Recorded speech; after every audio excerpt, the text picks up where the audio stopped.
순정 연애편. 북경으로 동지사가 들어갈 때였다. 복석이는 짐을 지고 동지사 일행을 따라가게 되었다. 언제 돌아오련? 글쎄, 내일 알겠니? 그때 치맛감 한 감 꼭 사오너라. 시끄러운 것. 2번 부탁 안 해도 어련히 사오리. 복석이와 용녀의 작별은 눈물겨운 장면이었다. 놓았다가는 다시 부여잡고 부여잡았다가는 다시 놓고 밤을 새워가며 서로 울었다. 되놈의 계집애가 너를 가만둘 것 같지 않다. 이렇게도 말해보았다. 마음 편했다가는 크로스. 이렇게도 말해보았다. 그러다가 새벽 인경이 울 때에야 그들은 놓았다. 동지사의 일행은 압록강도 무사히 건넜다. 때는 8월 중순이었다. 무연한 만주의 벌에 잘 익은 고량이 머리를 수그리고 있었다. 그 밭 사이에 뚫린 길을 쉬 소리 용감스럽게 동지사의 일행은 북경으로 길을 갔다.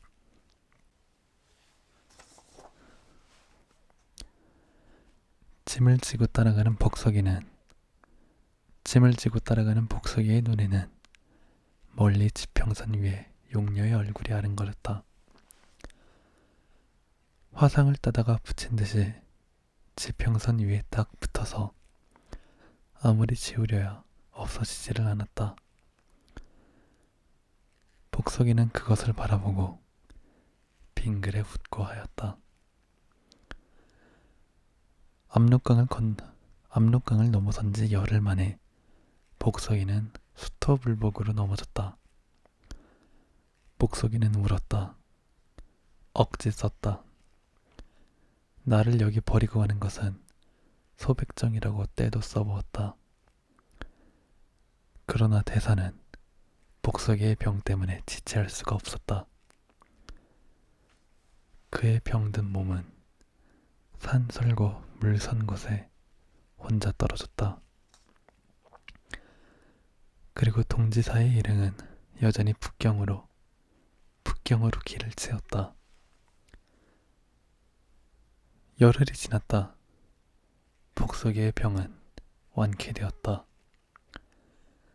아무리 낯선 수토라 할지라도 철석 같은 복석이의 건강은 당할 수가 없었다.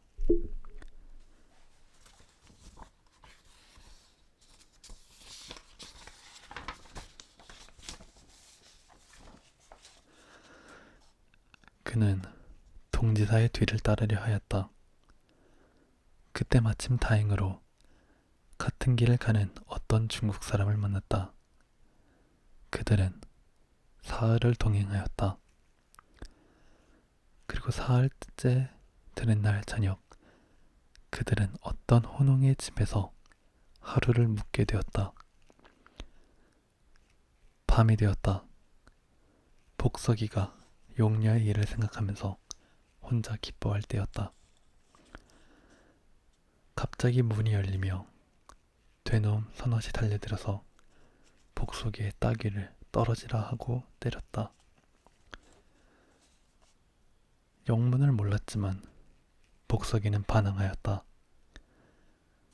그러나 사람의 수요로 4대 1이었다.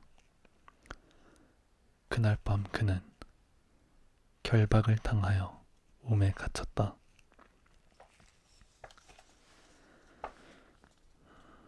이튿날 그는 벌에 끌려나갔다. 하루 종일 농사 추수에 조력하였다. 밤에는 또한 그를 결박하여 움에 가두었다. 낮에는 또 일을 시켰다. 20일이 지났다. 그동안에 그는 손짓 눈짓으로 겨우 자기가 10년 기한으로 이 집에 팔렸다는 것을 알았다. 그때 그는 19살이었다. 그는 이를 갈았다. 그러나 어찌할 수는 없었다. 밤낮을 파수병이 그들을 지켰다. 끝없이 긴 하루를 지나고 나면 또한 끝없이 긴 새날이 이르렀다. 긴 새날이 이를 때마다 그는 용녀를 생각하고 10년을 어찌 지내나 하였다. 1년이 지났다. 1년이라는 날짜가 얼마나 길었을까. 그러나 이상타. 지나고 보니 꿈결 같은 1년이었다. 어느 틈이 지나갔나 생각되는 1년이었다. 그것은 벌써 만기의 10분의 1이었다. 이렇게 10번 지내자 그는 결심하였다. 어언간 10년도 지났다. 지나고 보니 꿈결 같은 10년이었다. 오늘이나 놓아주나 내일이나 놓아주나. 용녀는 아직 살아있나? 이렇게 기다리던 끝에 그는 뜻밖의 선고를 받았다. 또 다른 혼홍에게 새로운 20년의 기한으로 다시 팔린 것이다. 처음에 그는 혀를 끊으려 하였다. 그러나 용녀를 생각하고 중지하였다. 또 20년을 참자. 그는 용하게도 이렇게 결심하였다. 새 집에서도 또한 10년이라는 날짜가 지났다. 그때 그는 40에 가까운 나이였다. 그는 대국과 외나라의 사이에 난리가 있다는 것을 바람결에 들었다. 그 뒤를 이어 대국이 졌다는 소식도 바람결에 들었다. 왜가? 그것은 과연 뜻밖이었다. 그동안 용녀는 잘 있나?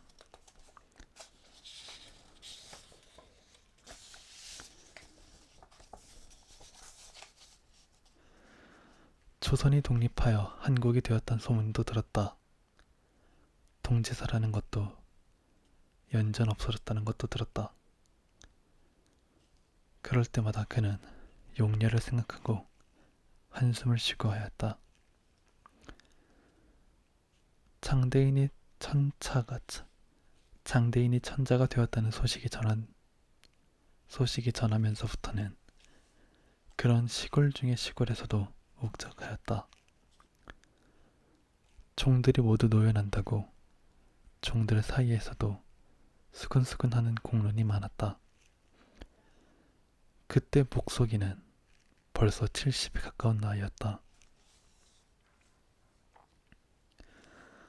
마침내 복석이도 노여났다.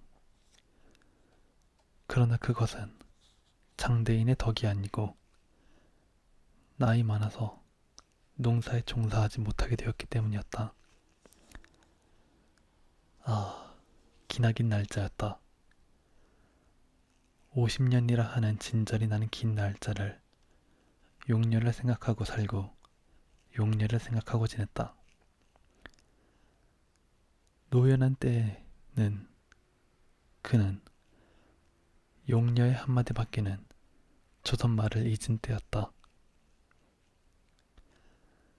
그는 노연하면서 푸른빛 치맛감을 한 감 사가지고 50년 전의 약속을 이행코저 정다운 고향을 향하여 길을 떠났다. 간 곳마다 그는 경이였다. 기차라는 것이 있었다. 이전에는 나루로 건넌 압록강에 커다란 쇠다리가 놓여 있었다. 이전에는 곳곳마다 곡발관이 씩씩거렸지만 이제는 그 자취조차도 없었다. 고을고을에 영문과 군청에는 모자 쓴 아이들이 드나들었다. 정다운 고국? 아, 그러나 그것은 그에게는 너무나 낯설고 정붙일 것이 없는 고국이었다. 그는 서울에 도착하였다. 50년을 두고 그리던 그 땅이었다. 변하였으리라 생각은 하였으나 그것은 상상 이상의 변화였다.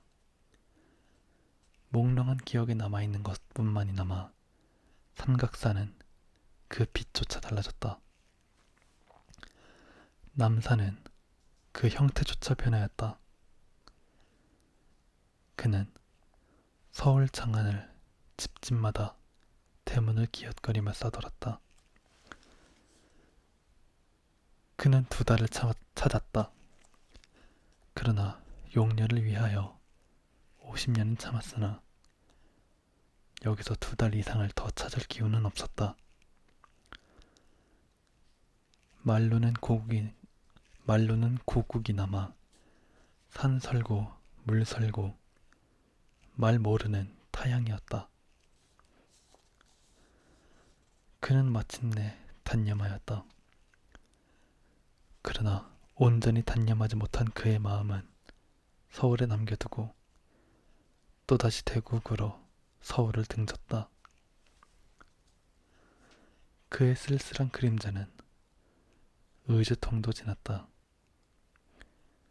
장안은 벌써 제 너머로 사라졌다. 그는 다시 한번 서울을 돌아보았다. 그리고 짐을 탁 뱉은 뒤에 몸을 바로 하였다. 그때였다. 그는 뜻밖의 자기의 연함은 간 앞에 용녀의 뒷모양을 발견하였다.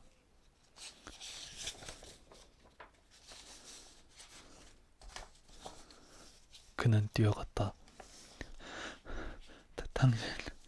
당신 너무 억하여 이 한마디밖에는 하지 못하였다. 왜 이래? 노파는 획 부리치며 돌아섰다.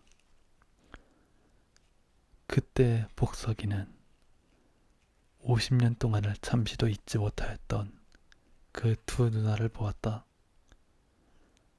당신 소리가 연하여 그의 입에서 나왔다. 노파도 마침내 알아보았다. 이게 누구냐? 복석이로구나. 둘을 마주 부여잡았다.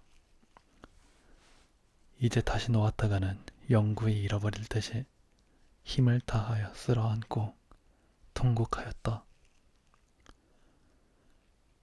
좀 뒤의 행인들은 웬 더러운 진아인과 조선 노파가 앞에 푸른 비단을 펴놓고 서로 외콩을 까먹으며 기뻐하는 양에 경의의 눈을 던졌다.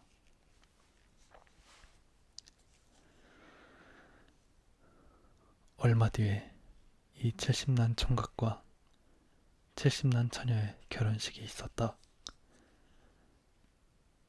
신부의 몸은 푸른 진화 비단으로 감겨 있었다. 부부의 편.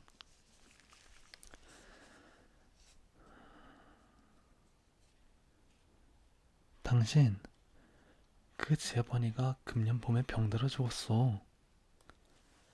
만리 밖에 돈벌이 하러 남편을 떠나보내고 혼자서 외로이 집을 지키는 아내에게 이런 소식이 들어왔다. 아내는 태중으로 거의 만삭이 되어 있었다. 얼마 뒤에 아내는 옥동을 나왔다. 산후도 경쾌해지는 뒤에 아내는 삭배를 짜기 시작하였다. 천하장사를 모두 잊은 듯이 젊은 과부는 배짜기에 열중하였다. 1년이 지났다. 어린애는 해달거리며 벌벌 기어다녔다.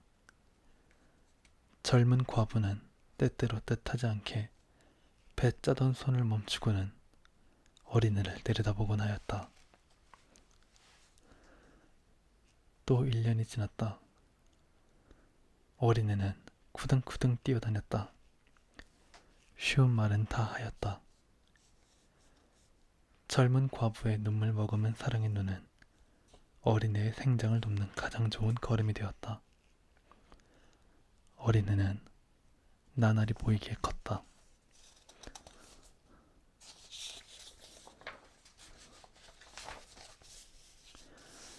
어린애 세 돌이 지났다. 천하만사를 잊은 듯이 배짜기에 열중하던 젊은 과부는 배짜기를 중지하였다. 그리고 그 사이에 모은 돈을 세어보고 곁집을 찾아갔다. 엄마 언제 와? 열밤 자고 오마. 그때는 아버지도 같이 오지? 같이 오고 말고.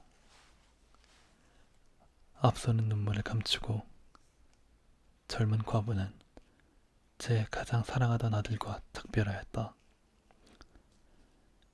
그 사이에 3년 동안을 삭배를 짜서 모은 돈을 어린아이와 함께 곁집에 맡긴 뒤에 수로, 천리, 육로, 천리의 먼 길을 떠났다.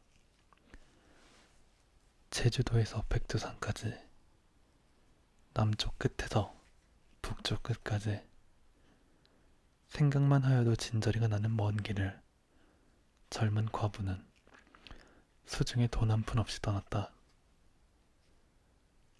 없는 남편의 뼈를 거두어 오고자. 먹을 것이 없을 때에는 솔잎을 씹었다. 산골짜기 바위 틈에서 자기가 예사였다. 큰 집에 가서는 동냥을 하였다. 마을에 가서 삭 일을 하였다. 이리하여 열밤 자고 오겠다고 자기 아들에게 약속한 젊은 과부는 집을 떠난 지 1년 만에야 백두산 벌목터까지 찾아왔다.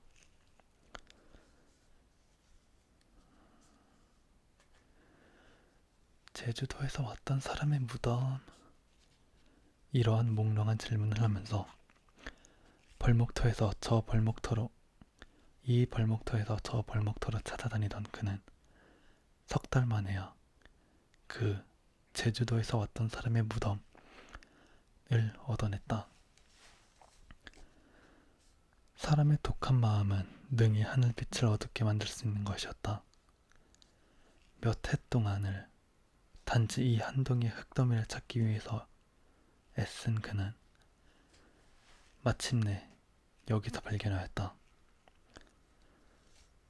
그는 나뭇개비를 하나 얻어다가 그 무덤을 팠다. 그리하여 무서움도 모르고 밤을 새워가며 뼈를 추려가지고 온 지렁이에 넣은 뒤에는 그는 그 자리에서 처음으로 통곡을 하였다. 4년에 가까운 날들을 참고 또 참았던 울음이었다.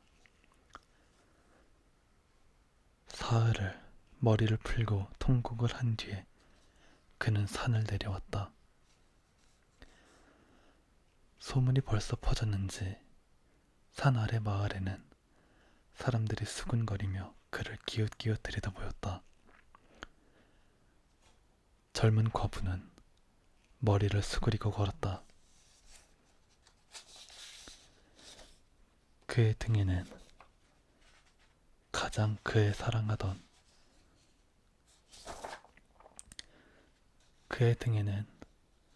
가장 그가 사랑하던 이의 해골이 지워져 있는 것이었다. 지워 있는 것이었다. 사랑은 가장 큰 것이다. 사랑은 모든 것에 위에 선다. 사랑하는 이를 등에 업은 그는 발걸음조차 가벼웠다. 이제는 사랑하는 이의 유고를 치르는 귀한 책임이 그에게 있었다. 고향의 길로 둘째 걸음은 첫 걸음보다 빠르게 다시 육로 천리를 수로 천리의 길을 떠난 그는 어떤 동리에 들어갔다. 그것은 그 해골을 파는 곳에서 이틀 길쯤 되는 곳이었다. 그는 시장함을 깨달았다. 한 술의 밥이라도 얻어먹을 양으로 어떤 집 문간에 섰다. 남의 집 문간에는 서는 것도 한두 번뿐이랴만 등에 사랑하는 이의 해골을 업은 이때에는 그것도 그다지 고통은 아니었다. 어? 그는 거기서 없는 줄로만 알았던 자기의 남편을 보았다. 어떤 여인과 살면서 그 집 주인 노릇을 하는 남편을 여보 모기 소리만한 소리가 짐짓 여인의 입에서 새었다. 역시 모기 소리 같은 소리가 남편의 입에서 새었다.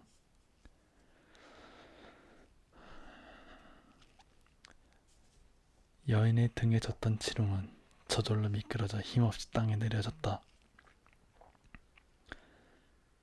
여인의 오른편 무릎에 땅이 닿았다. 그 뒤를 따라서 왼편 무릎도 닿았다. 그 다음 순간 여인의 몸은 넘어지는 고문과 같이 땅에 쓰러졌다.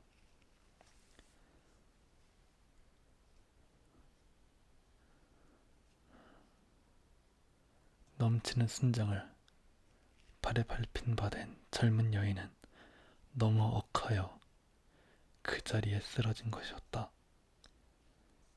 이리하여 그는